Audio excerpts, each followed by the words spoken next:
Mando.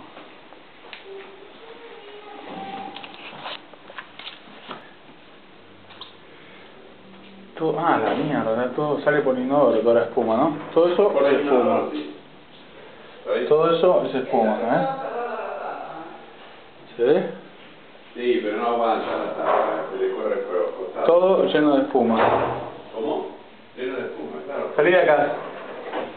El perro. Y esto es parte del tema. La espuma ocupa el lugar. Todo espuma. Ya estamos en la cocina y el resto es todo agua.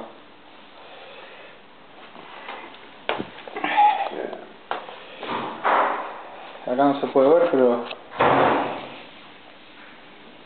todo esto es agua, todo hasta allá. Ahí se ve, ¿eh?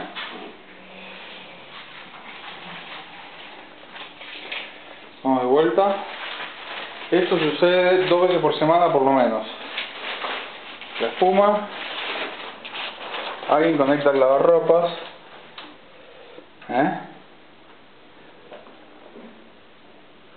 sale directamente por el inodoro, sale la espuma.